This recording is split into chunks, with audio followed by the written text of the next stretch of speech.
some armed people enter a convent, not very far away from here, and took a great thinker whose crime was to speak about the free market, whose crime was to say that inflation was a mass robbery and that inflation was harming the whole economy. So these guards took him and imprisoned him for almost 1 year. This man was Juan de Mariana. He was born in 1536, and he was going to change the history of this country. He was born in an empire. It was the Spanish Empire at that point. It was a quite big empire. Even bigger than the American Empire right now, I think. The king of that empire was Philip II, who, for example, produced the El Escorial, that I hope you will see at least from the road, from the highway when you go back to Madrid. And the greatest thinker of his empire was Juan de Mariana. Juan de Mariana was teaching at Alcalá de Henares. Then he was sent to Rome, from Rome to Sicily, from Sicily to Loreto, and from Loreto to Paris. In Paris, he was teaching in La Sorbonne, and his classes, his lectures were fully booked every day. In fact, sometimes students would take a stair and to attend to the lectures through the windows.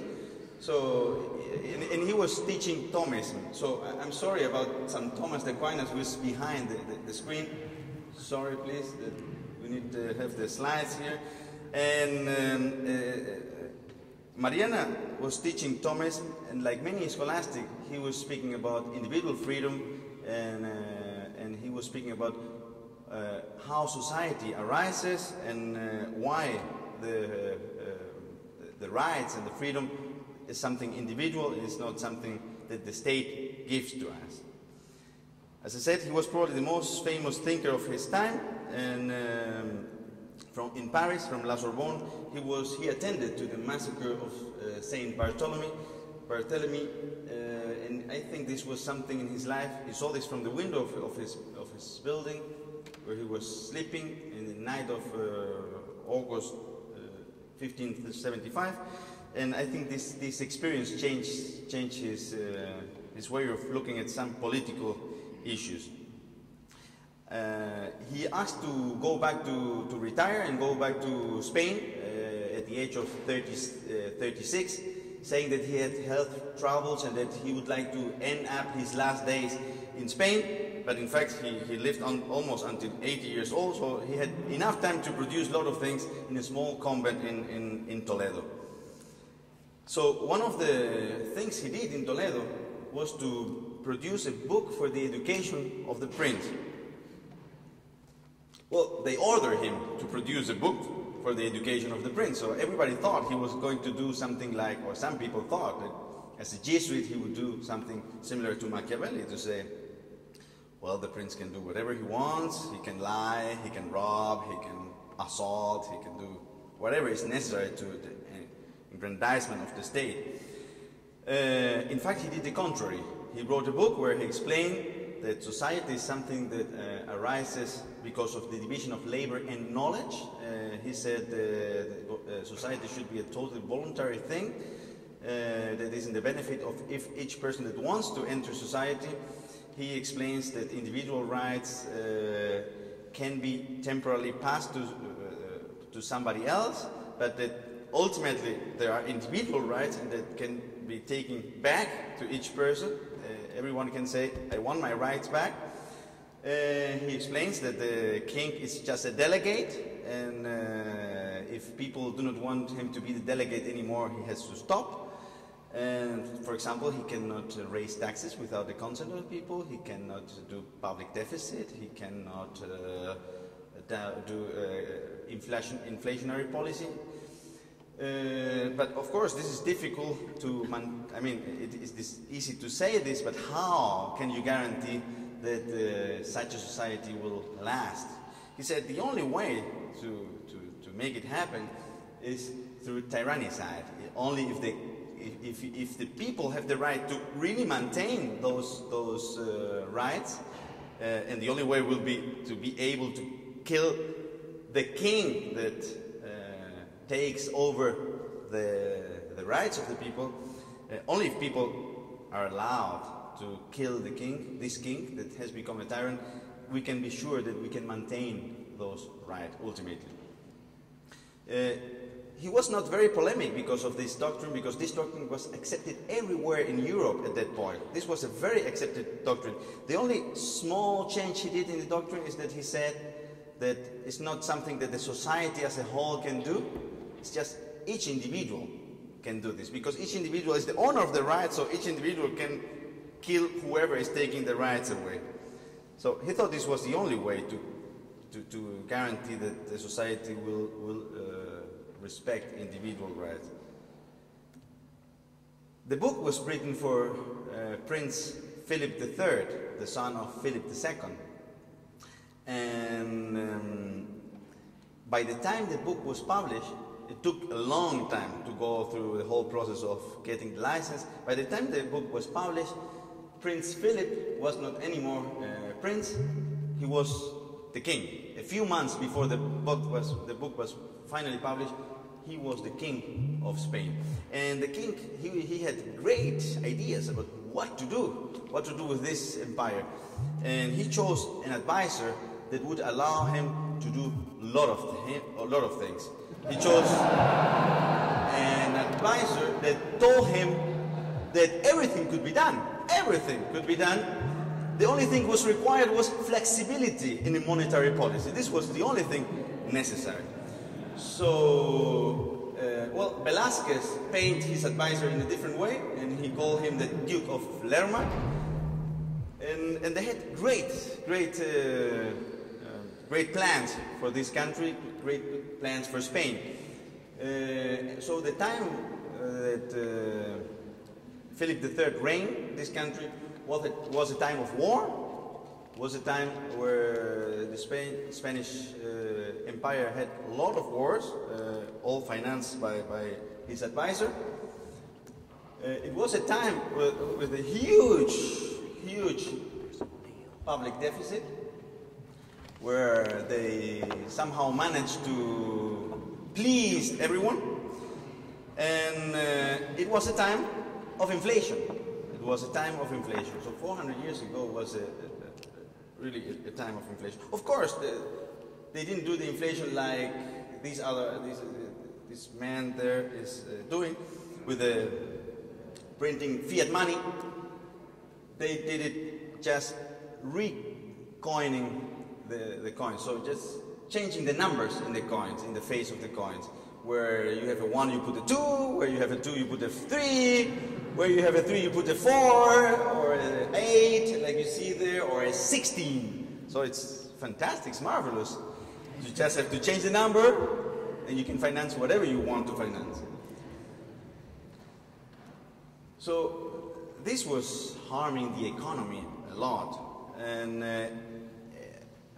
however, in the court, next to the reign of the king, nobody dared to say, look, the problems we are facing now are the problems that has been provoked by your policy, by your inflationary policy, by your deficit. And someone had to do this. And Juan de Mariana had been always the person that did whatever, politically incorrect things, so he said, if nobody speaks, I have to speak about this. So in 1609, so 400 years ago, he published a book titled The Monetae Mutatione, which is, in English would be, On the Alteration of Money. In this book, Juan de Mariana started with a strong sense of irony. He started the book saying, I now see that metals can be altered without labor and without the use of ovens, and that they can even be duplicated by mere whim of the prince. And he went on asking himself, who is the owner of money? Is the government, is the king the owner of money? Or are the people who possess the money the owner of this money? He said, of course, the people are. Otherwise, he explained, otherwise nothing would make sense. And Otherwise, everybody would be a slave of the government.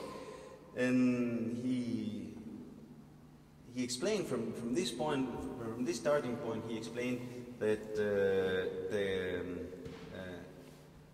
the government could not enter a house and take the goods of the people. The government could not enter a house and take, for example, the grains and say, don't worry about me taking half of your grains. I can double the value of your grain. And in the same way, you cannot do this. You cannot do this with money, because it's another good. And there is nothing magic about money. It's another good. And Juan de Mariana explained also that monopolies would be another way of doing similar things, to taking people's property away, and that the monopoly of money was also one of the problems involved in all what was happening. So, at the end of the book, he said that, in conclusion, resorting to inflation is an infamous plunder, which, if it is done without the consent of the people, is illicit and evil, and if it is done, if done with it, I consider it erroneous and in many ways harmful. He explained that even if he would have consent of the people, inflation would provoke harmful effects on trade, and this would render some impoverishment of the Spanish population.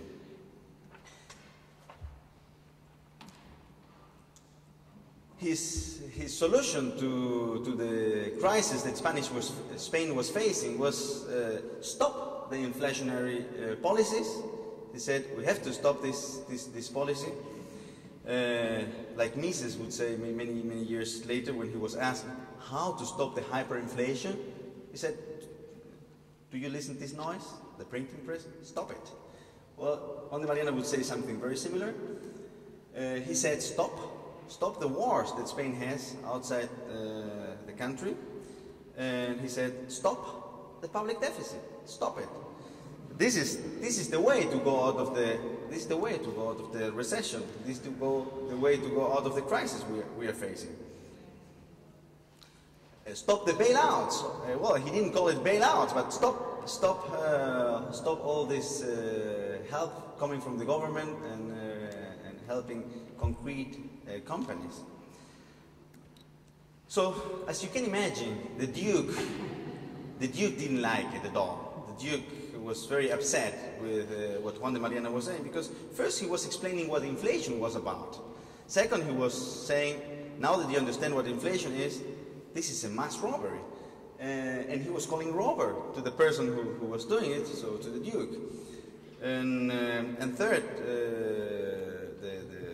the king and his advisor, they thought they could face great political troubles if this idea of what inflation was about could be spread thanks to Mariana's book. So they didn't like the book, and they did whatever was necessary, whatever was in their hand, to stop the word of Juan de Mariana.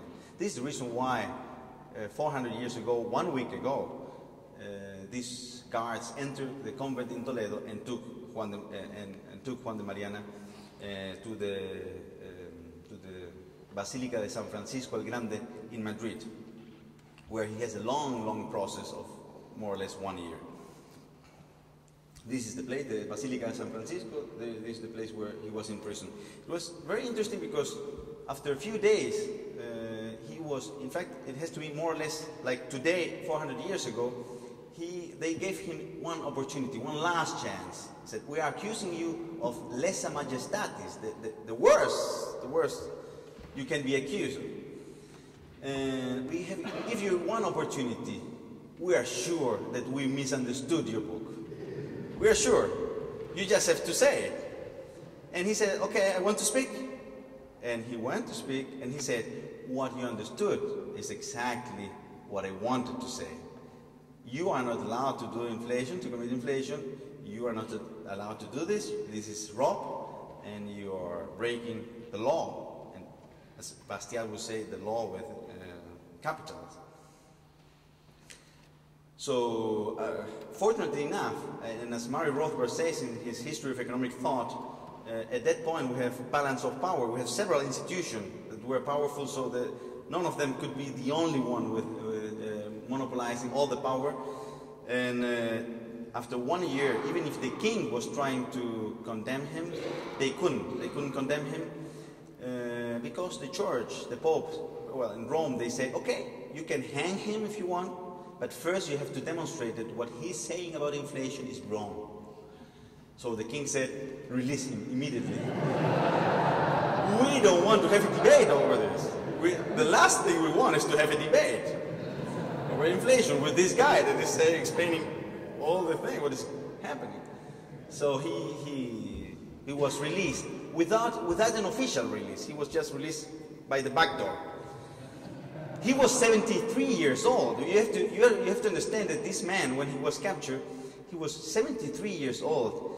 He was the first writer of the history of Spain, and in fact the only history of Spain that we had for 270 years. So he was a great person, and he was in prison because of explaining what inflation was about. Fortunately enough, well, he was very depressed because all his friends, most of his friends, almost all his friends left him during the year he was in prison. Nobody defended him, and he found himself very alone, and he was very depressed. So after, he didn't want to do any public comment and any public new book, only reprint of his many books after he was released. But he had several followers in Spain that carry on his work. But also his work was carried on by other people in other countries. And his work and the work of the scholastic, because the work of Mariana is in fact one of the final works of the scholastic. Mariana read everyone before him, also the classics. He read everyone, and it was sort of final production of the scholastic thinkers. As Rothbard says, probably the most libertarian of all of them. And Marianas and also Suarez and other scholastic work was carried on by people like Leonardo Lesio, who was probably the last schoolman, the last scholastic author that wrote about these ideas. He brought these ideas to the Netherlands or to Holland. From him, Hugo Grocio took it, and from Hugo Grotius, you have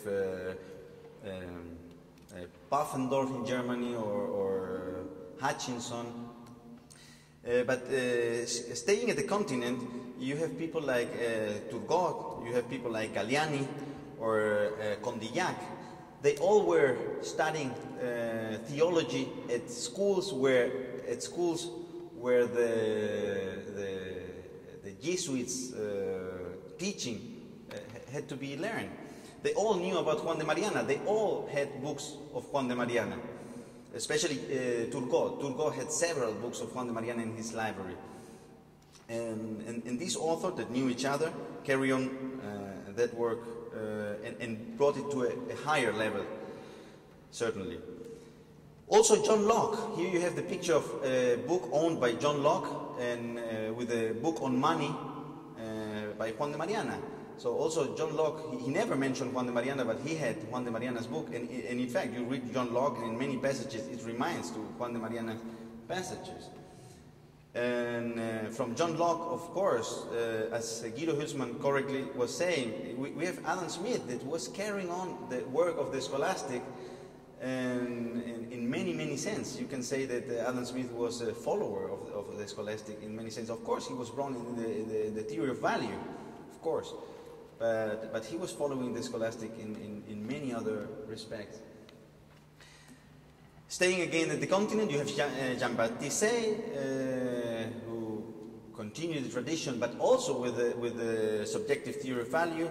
You have in Germany a very interesting author, Gottlieb Huffeland, who brought many of those ideas to Germany, and he was probably the first author of the Gebrauchswertschule in Germany. You have, of course, Roscher, who was Menger's sort of teacher. It was the person who Menger dedicated his principles of economics, and those ideas came through the continent and also through